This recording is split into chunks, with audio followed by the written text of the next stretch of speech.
Bankers view में आपका स्वागत है। मैं एससी झा आज आप लोगों को ऑडिटर के लिए बाजार का प्रारूप टॉपिक बताने जा रहा हूँ। ये काफ़ी अभी तो डेट बढ़ जाने से आप लोगों का भी सुविधा हो गई है। इसमें यह होगा कि आप तैयारी बेहतर कर सकते हैं। अब इतना मौका मिल गया है जो आप बेहतर तैयारी कर सकते हैं अगर आप टाइम का यूज करें तब, नहीं तो फिर बढ़ता जा रहा है, बार बार बढ़ता जाएगा तो उससे कोई फ़ायदा होने वाला नहीं है। अगर आप यूज करेंगे तो बेहतर ये हो सकता है। तो इसमें मार्केट का एक क्वेश्चन हर साल पूछता रहता है। तो इसमें पहले हम लोगों को ये जानना है कि बाजार का रूप क्या है, फॉर्म्स ऑफ मार्केट क्या है। तो इसमें कई बाजार हैं, जिसमें एक बाजार है पूर्ण प्रतियोगिता।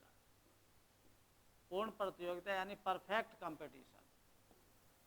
परफेक्ट कंपटीशन में ये हो गया परफेक्ट कंपटीशन। एक है मोनोपोली यानी एकाधिकार। मोनोपोली। एक है इम्परफेक्ट कंपटीशन, अपूर्ण प्रतियोगिता। अपूर्ण प्रतियोगिता इसमें कई हैं। एक है एकाधिकारिक प्रतियोगिता। एकाधिकारिक प्रतियोगिता, मोनोपोलिस्टिक कंपटीशन। अल्पाधिकार, एक बाजार है अल्पाधिकार, यानी इसमें ओलिगोपोली, इसको अंग्रेजी में ओलिगोपोली बोलते हैं। एक है डुओपोली यानी द्वयाधिकार। द्वयाधिकार, डुओपोली। इसमें देखिए कि एक मोनोपोली, अल्पाधिकार और एकाधिकारिक प्रतियोगिता, पूर्ण प्रतियोगिता, इस चार से एक क्वेश्चन प्रायः हर साल पूछता है। किस रूप में पूछेगा ये आप समझ सकते हैं कि प्राइस डिटर्मिनेशन पूछेगा पूर्ण प्रतियोगिता में फर्म का, एकाधिकारिक प्रतियोगिता में पूछेगा प्राइस डिटर्मिनेशन, अल्पाधिकार में पूछेगा प्राइस डिटर्मिनेशन और एकाधिकार में पूछेगा प्राइस डिटर्मिनेशन। तो सबसे जरूरी ये है कि आप पहले बाजार को पहचानें, क्योंकि बाजार को अगर आप पहचान नहीं रहे हैं तो फिर कहना और लिखना काफी मुश्किल हो जाएगा। तो अगर आप देखें यहाँ मोनोपोली में, तो मोनोपोली का शाब्दिक अर्थ होता है सिंगल और पॉली का मतलब होता है सेलर। तो ऐसा बाजार जिसमें एक ही सेलर, ऐसा बाजार जिसमें एक ही सेलर होता है, वह बाजार एकाधिकारी बाजार होता है। डुओपोली में दो विक्रेता होते हैं। ओलिगोपोली का मतलब ही होता है ए फ्यू, यानी कुछ सेलर होते हैं। एकाधिकारिक प्रतियोगिता में लार्ज नंबर ऑफ सेलर्स होता है, जबकि परफेक्ट कंपटीशन में भी लार्ज नंबर ऑफ सेलर्स होते हैं। और यहाँ पर बायर सेलर के हिसाब से आप ये देख रहे हैं कि सभी प्रतियोगिता जो बाजार है इसका क्लियर हो रहा है।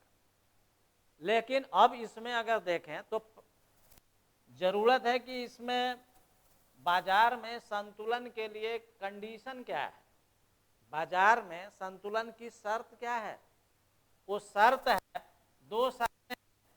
पहली शर्त है जैसे बाजार में संतुलन की सामान्य शर्तें। बाजार में संतुलन की सामान्य शर्तें, बाजार कोई भी हो यही शर्त चाहिए, दोनों शर्तें पूरी होगी तभी हो पाएगा इक्विलिब्रियम। पहला कंडीशन है कि मार्जिनल रेवेन्यू बराबर होना चाहिए मार्जिनल कॉस्ट के, यानी सीमांत आगम, सीमांत आगम बराबर, यानी एमआर बराबर सीमांत लागत।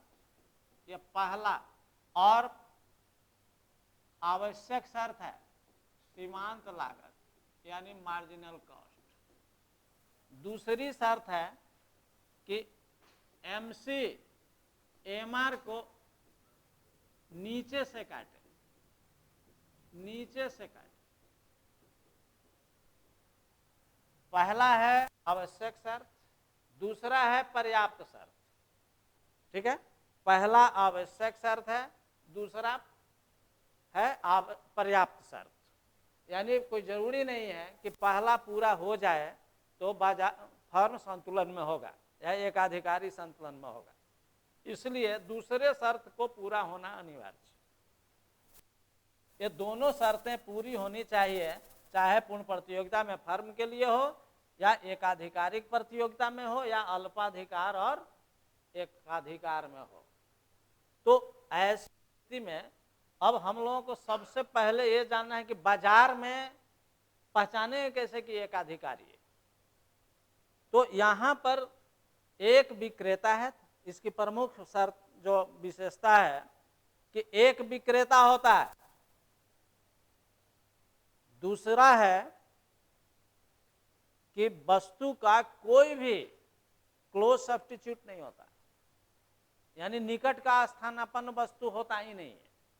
ठीक है, और तीसरा है कि फर्म इसमें फ्री एंट्री नहीं है, बैरियर है, आने और जाने में बैरियर है। और इसके बाद इसमें रेवेन्यू कर्व जो है वो अलग अलग हर मार्केट में होता है। कॉस्ट जो मार्जिनल कॉस्ट है, कॉस्ट कर्व का जो नेचर है वो हर बाजार में एक ही होता है, लेकिन रेवेन्यू कर्व का नेचर हर बाजार में अलग अलग होता है। तो एकाधिकार में जो रेवेन्यू कर्व होता है वो बाएं से दाएं नीचे की ओर गिरता हुआ होता है। ठीक है, बाएं से दाएं नीचे की ओर बढ़ता हुआ होता है। यहां पर देखिए, अगर एकाधिकार है तो एकाधिकार में डिमांड कर्व जो है ए आर डिमांड कर्व है, जो बाएं से दाएं नीचे की ओर गिरता हुआ होता है। और एमआर कर्व इसके नीचे होता है, ठीक बीच से निकलता है, बाइसेक्ट करता है। एमआर जो है ना, एआर को बीच से निकलता है, यानी एआर बराबर 2एमआर होता है। तो यहां पर रेवेन्यू कर्व का नेचर है, ये रिलेशन है यहां ई बराबर A by A R by A R minus M R, एक रिलेशन है। ईडी यानी इलास्टिसिटी ऑफ डिमांड।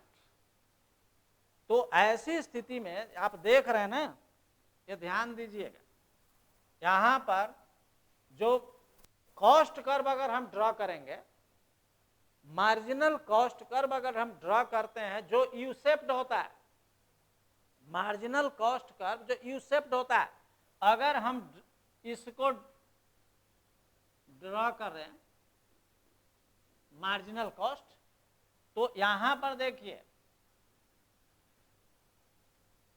अगर एमआर को हम नीचे तक बढ़ा दें, जीरो कट कर दिया है एमआर, देखिए, तो ऐसी स्थिति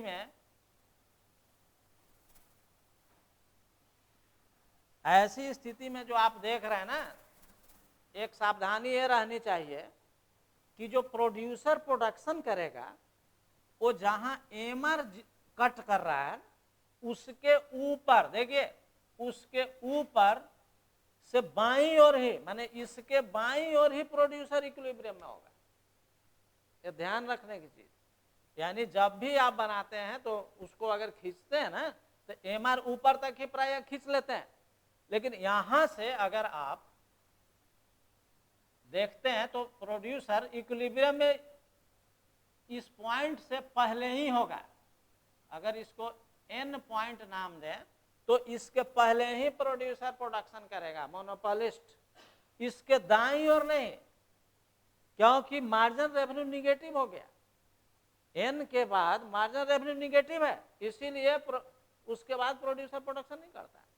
तो यहां पर देखिए कि ये जो देख रहे हैं ना यहाँ पर ई पॉइंट पर जो इंटरसेक्शन कर रहा है ना, ई को इक्विलिब्रियम कह रहे हैं पॉइंट, इससे यहीं पर फर्म इक्विलिब्रियम में होगा।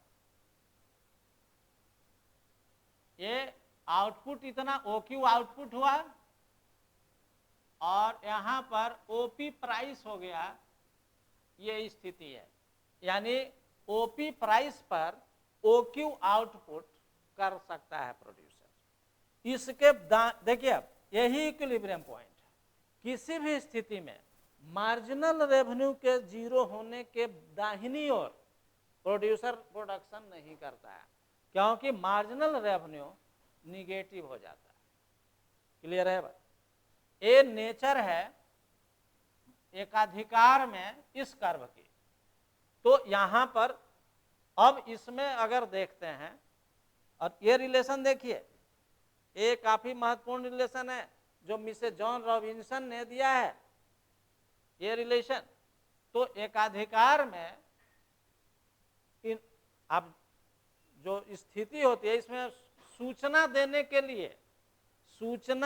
के लिए ही एडवर्टीजमेंट होता है, सिर्फ सूचना देने के लिए, सूचना की जो दिया जाता है बस। तो यहां अल्पकाल में एकाधिकारी को सामान्य लाभ होता है, असामान्य लाभ होता है और हानि भी होती है, लेकिन दीर्घकाल में सिर्फ और सिर्फ असामान्य लाभ होता है एकाधिकारी को। और एकाधिकारी अल्पकाल में हानि उठाता है, क्योंकि एक एकाधिकारी के बस में होता है प्राइस और सप्लाई तय करना, लेकिन डिमांड उसके पास में नहीं होता है, डिमांड पर उसका कोई नियंत्रण नहीं होता है, इसीलिए उसको अल्पकाल में हानि हो सकती है। क्लियर है?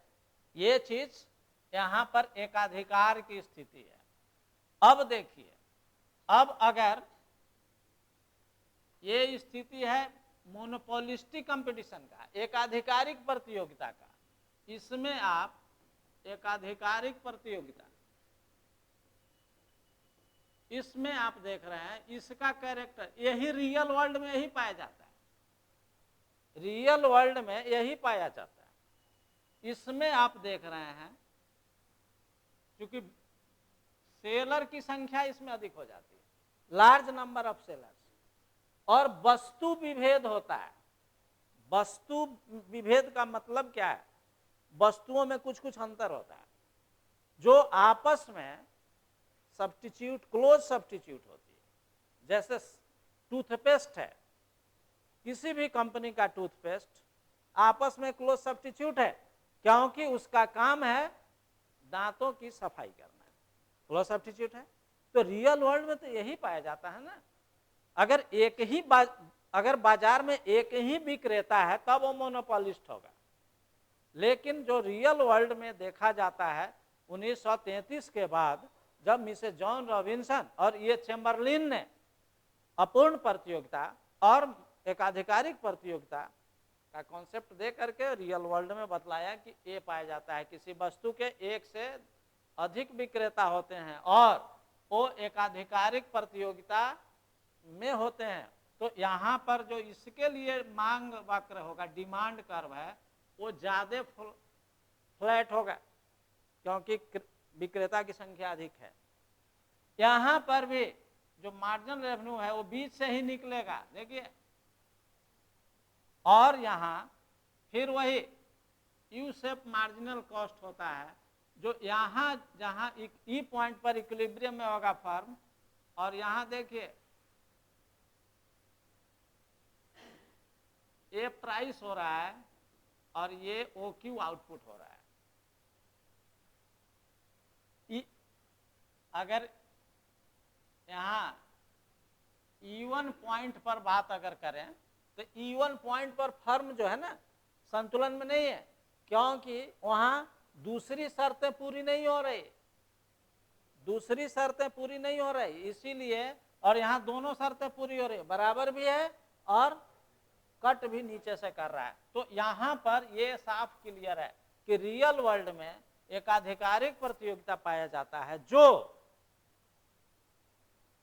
वस्तुएं आपस में स्थानापन्न होती है, क्लोज सब्स्टिट्यूट, पूर्ण स्थानापन्न नहीं, निकट के स्थानापन्न। जैसे टूथपेस्ट, रियल वर्ल्ड में तो यही, आप जूता खरीदने जाते हैं कई तरह के जूता हैं, टूथपेस्ट हैं कई तरह के हैं, साबुन आप यूज करते हैं कितने तरह के साबुन हैं, कभी कोई वो करता है कोई वो, तो तरह तरह के क्रेता जिनको जो पसंद है। और इसमें देखिए, इसमें गैर कीमत प्रतियोगिता होती है, गैर कीमत प्रतियोगिता, एकाधिकारिक प्रतियोगिता में गैर कीमत प्रतियोगिता पाई जाती है, कीमत को नहीं छूता है एकाधिकारिक प्रतियोगिता में फर्म, वो गैर कीमत, उसमें बेहतर पैकिंग कर देगा, प्लास्टिक कोटेड कर देगा, अट्रैक्ट करने, कंज्यूमर को अट्रैक्ट करने के लिए by one get one free कर देगा, 10% एक्स्ट्रा, 20% एक्स्ट्रा, ऐसा करके कंज्यूमर को अट्रैक्ट करता है प्रोड्यूसर, और उसमें आते हैं और सबों को अपनी इच्छा अनुरूप वो डिमांड करते हैं। कोई लक्स साबुन लगाते हैं, कोई डव लगाते हैं, कोई लगाते हैं, है कि नहीं? टूथपेस्ट में भी है, किन्हीं को कोई पसंद है, किन्हीं को कोलगेट पसंद है, किन्हीं को पेप्सोडेंट पसंद है, तो अपनी अपनी पसंद है। तो ये हर जो प्रोडक्ट है वो क्लोज सब्स्टिट्यूट होता है एक दूसरे के। जो इसकी विशेषता है, वस्तु विभेद इस बाजार की सबसे बड़ी विशेषता है, वस्तु विभेद होता है, प्रोडक्ट डिफरेंशिएशन। जबकि मोनोपोलिस्ट की प्रमुख विशेषता है प्राइस डिस्क्रिमिनेशन, यानी कीमत विभेद कर सकता है। ये जो एकाधिकारी है ना, कीमत विभेद कर सकता है, एक ही वस्तु का अलग अलग कीमत वसूल कर सकता है, ये सिर्फ एकाधिकारी ही कर सकता है। जैसे बिजली का प्राइस अलग अलग वसूल लेता है कि नहीं, बिजली का अलग अलग। रेलवे भी मोनोपोलिस्ट है, उसमें भी डिफरेंट क्लासेस का डिफरेंट चार्जेस लिया जाता है। लेकिन मॉडर्न इकोनॉमिस्ट अगर मान लीजिए कि एक ही प्रोडक्ट का अलग अलग कीमत सामान्यतः संभव नहीं है, संभव है लेकिन रेलवे में तो नहीं संभव है, तो उसमें एसी बनाया जाता है, स्लीपर है, जनरल है, सभी क्लास होते हैं ना। अगर किसी ट्रेन से कोई जाते हैं, दिल्ली अगर जाना है, पटना टू दिल्ली, कोई स्लीपर का टिकट है, किन्हीं का जनरल का टिकट है, किन्हीं का एसी का टिकट है, तो ऐसी स्थिति में सबों को अलग अलग प्राइस पे करना पड़ रहा है टिकट का चार्ज। लेकिन दिल्ली एक ही टाइम पर पहुंचेंगे ना, कि बीच में उतार देगा जनरल वाले का, नहीं, यानी लेकिन प्राइस अधिक ले रहा है। तो ऐसा मांग की लोच के कारण होता है। जो प्राइस डिस्क्रिमिनेशन करता है एक अधिकारी, दो शर्तें हैं। एक शर्त है कि वस्तु की मांग की लोच कैसी है, और बाजार अलग अलग है, बाजार अलग अलग होना चाहिए। जैसे आप देखते हैं ट्रेन में क्या देखते हैं, एक स्लीपर है जनरल, तो जनरल वाला स्लीपर में नहीं जा सकता है, जाएगा नहीं जा सकता है, स्लीपर वाला एसी में नहीं जाएगा, फाइन लगता है। यानी बाजार अलग अलग कर दिया गया।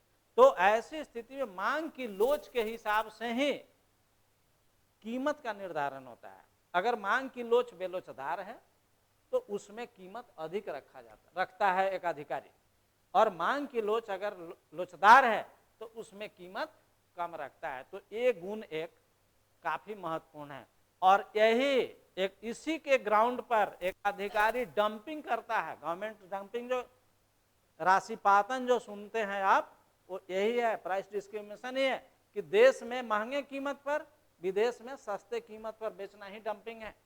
तो यह सिर्फ और सिर्फ एक अधिकारी कर सकता है, और इसका पूर्ति पर पूरा नियंत्रण होता है, सप्लाई पूरा है, इसकी अपनी बाजार कीमत नीति होती है, प्राइस वही तय करता है। तो ये जो स्थिति है इस बाजार की है। दोनों बाजार क्लियर हुआ।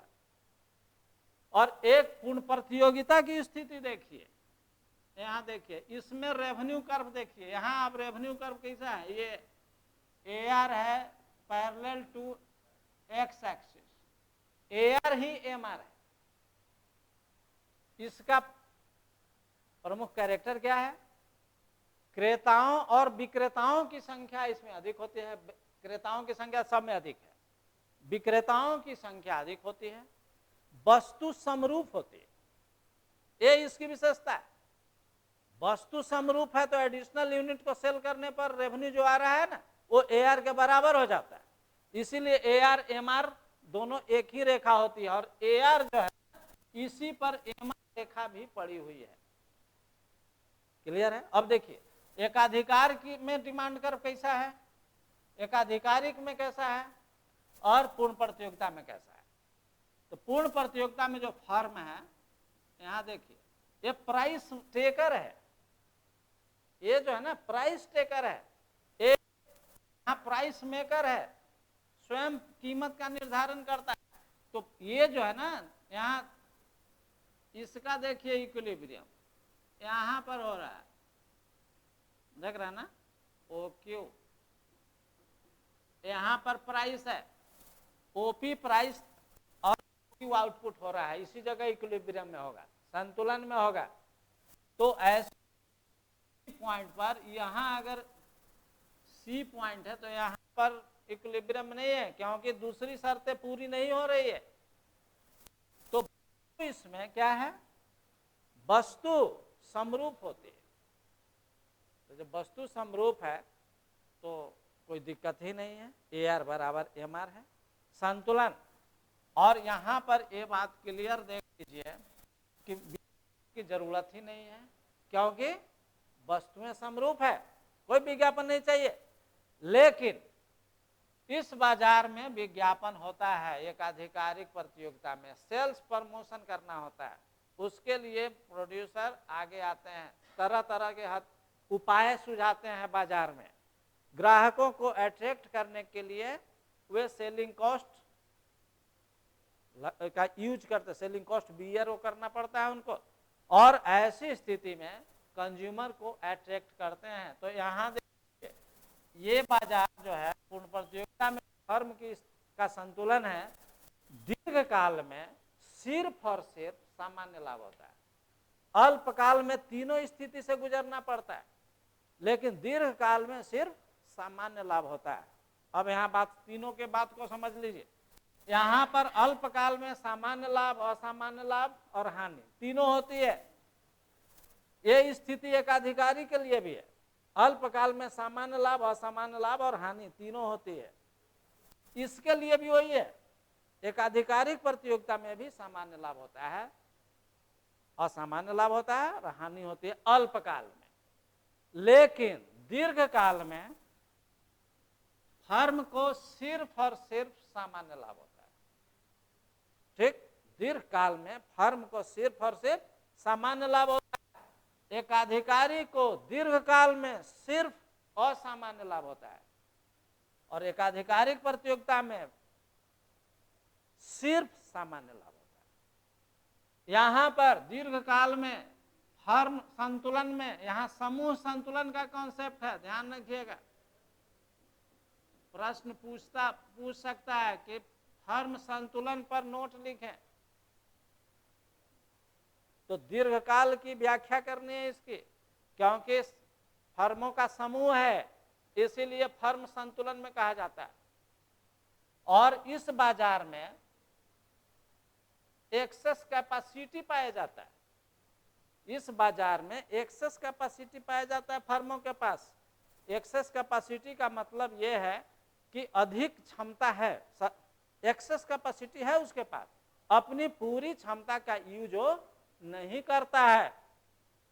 अगर कर दे सेल नहीं हो तब तो मुश्किल में पड़ेगा, लॉस होगा, इसीलिए वो ऐसा नहीं करते हैं। तो यहां पर अब बिल्कुल क्लियर है कि अल्पकाल में तो क्लियर है, लाभ हानि सामान्य लाभ तीनों स्थिति होगी। दीर्घकाल में सिर्फ सामान्य लाभ होता है। यहाँ देखिए, अगर इसको आप समझिए, एसी ड्रा करते हैं, एसी है, एसी के न्यूनतम बिंदु पर एमसी काटता है, यानी बराबर होता है, ठीक है। यहां पर देखिए, यहां पर एससी जो होगा वो नीचे होगा दीर्घकाल में और एकाधिकार में, और यहां देखिए ये एसी है, एसी के मिनिमम पर कीमत हो रहा है।